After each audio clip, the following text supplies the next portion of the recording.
Hi guys, Tech James here. In this video I'm going to be showing you guys the Alfawise A8 Pro Android TV box. So this was actually sent to me by GearBest, so if you guys like the look of it during the video, there will be a link in the description if you wish to purchase one or if you just wish to check it out. So it comes in a box just like this.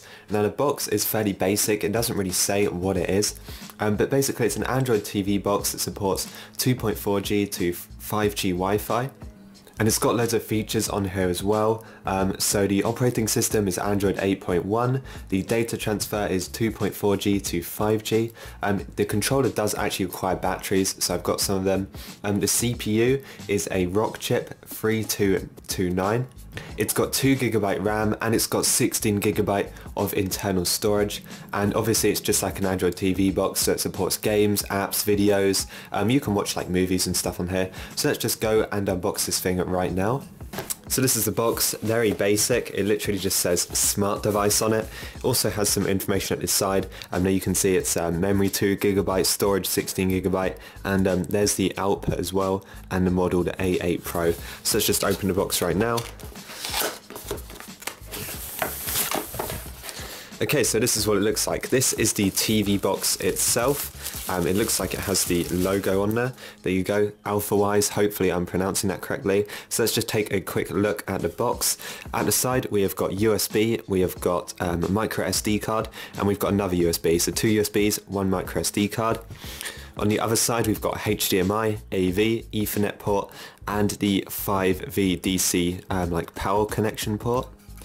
So that is the top of the box. It looks like that is it. It's very thin. I believe it's about 1.7 centimeters, and then it's just got a few vents and some pads at the back. There's probably screws underneath, so if you did want to open it, that is how you would. So yeah, anyway, let's just go and have a look and see what else we have got in the box right here.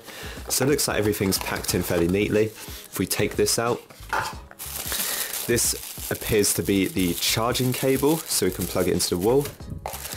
This is the HDMI cable it comes with, so that is good, it does come with one. And then here is the remote control. So I believe you can plug in a mouse and keyboard, but you can actually use this basically, so it's like a TV.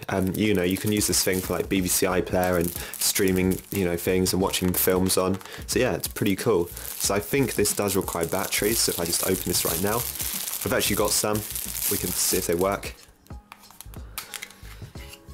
Okay, yep, so I should have a couple of these. These are AAA batteries.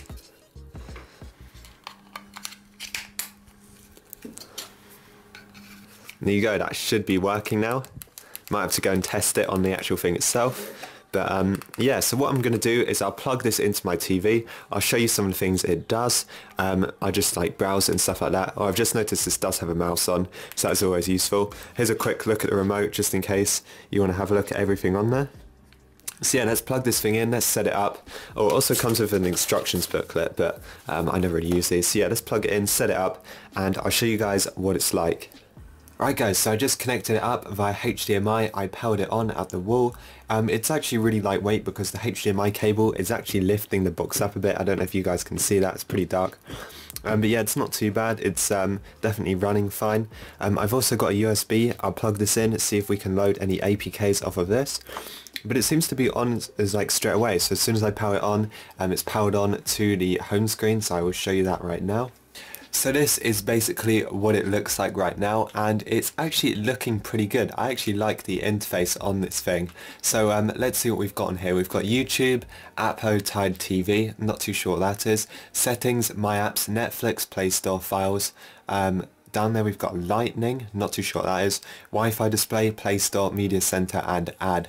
So we've got the remote control right here. Let's see if we can browse through. So yeah, we can just like select things and open them. So guys, to connect this to your Wi-Fi, just go over to the settings and just press on OK on the remote. And now we just need to go to network, press on OK, make sure Wi-Fi is turned on. It's going to come up with all your available networks, and I'm just going to connect to mine. This should fix the date and time issue, and it should let us use all of the other apps. Okay, now we're just connecting to it. When you are done, you can just click on the blue arrow over on the right. But let's just connect to my network and see what stuff we can do. There you go, connected successfully. Should now bring us back to the main menu, and hopefully the date, there you go, the date and time is fixed as well. We should be able to open up YouTube. Now I'm kind of interested to see, can we install APKs off of my USB drive? We could try that as well. So in files, okay, so you've got the internal flash, so this is everything that's on here. It looks like you've got SD card, USB, they're not plugged in yet. So let's plug in a USB and see what it comes up with. Okay, so my USB is plugged in right now. Let's see if it can register it and actually like take note. Oh, there you go, it's come up. So it's come up on the side on orange. Let's see if we can open this thing. I believe that's the USB's name maybe, so if we press OK on that. And here you go, this is the stuff which is on my USB. So I'm actually going to try and install an APK right now. Let's try and get the Game Boy Advance emulator. Can we select install? I believe if we click the mouse, yep, there you go. We should be able to scroll down to install. For some reason it's cut it off a bit, that's probably my TV. Let's just click on OK.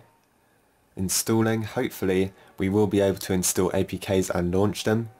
Turn on Play Protect, I'm just going to decline that. I do not need that on there. Okay, so app installed, so should we try and open it and see what happens? Now this is a Game Boy Advance emulator. In theory, this thing should be able to emulate the Game Boy Advance completely fine. So there you go, it seems to be running. We can actually try and open up a ROM. I have actually got some on my USB, so if we just go to the top here and just click on it. The top one is my USB, so let's just select on that. Then we go into the ROMs folder, and let's go on Pokemon Fire Red. Does this load up Pokemon Fire Red? And there you go, it does load it up perfectly fine. So you can play ROMs with this thing. Obviously it's got 2GB RAM, so you can pretty much play anything. PSP, Game Boy Advance, SNES, NES. It's going to emulate them completely fine with sound as well. Obviously I won't turn the sound up because it is a Nintendo game, but you guys get the idea.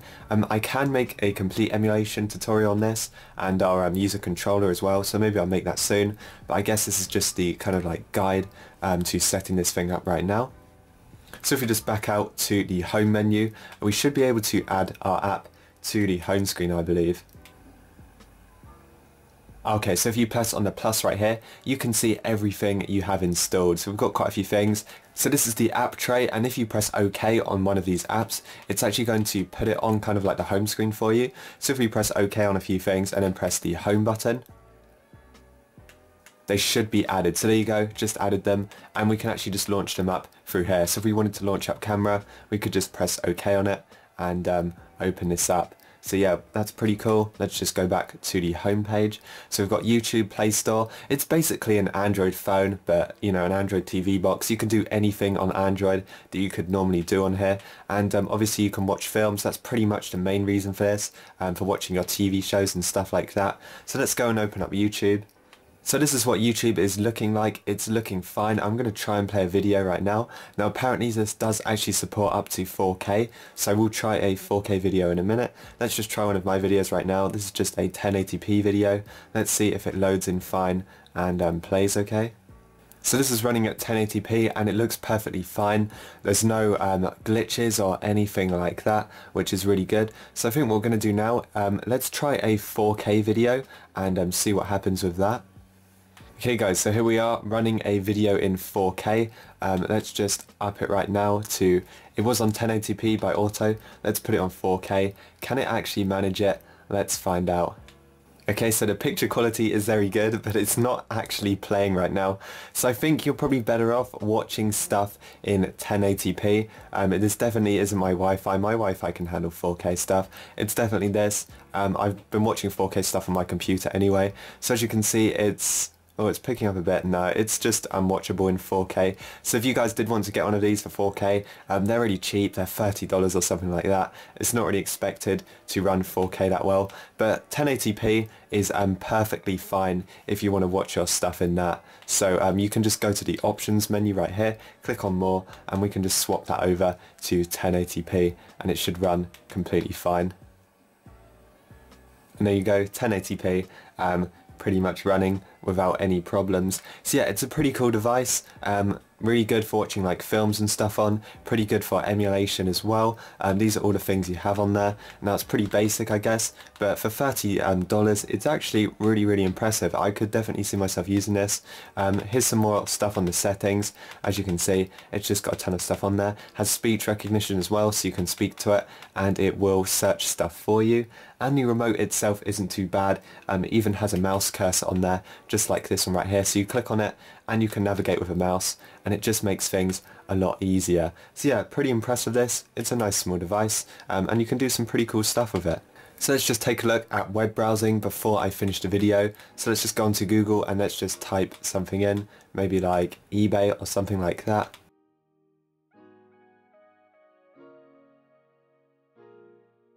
So typing with the controller can be quite slow, but of course you can plug in like a keyboard or mouse or anything like that. As you can see, eBay loads perfectly fine. We should be able to load up the website as well. So you go eBay, let's just load up the website. Obviously, like typing in with the mouse does take quite a long time because you've got to move it. You can do it with the controller itself, but you're probably better off just plugging in a proper computer keyboard and mouse, and it should be a lot easier. So yeah, I'm pretty impressed with this. Quite a nice device. So that is pretty much it for this video. If you guys want to get one, make sure to check out the links in the description. If you guys enjoyed, make sure to like and subscribe, and I will see you guys in the next one.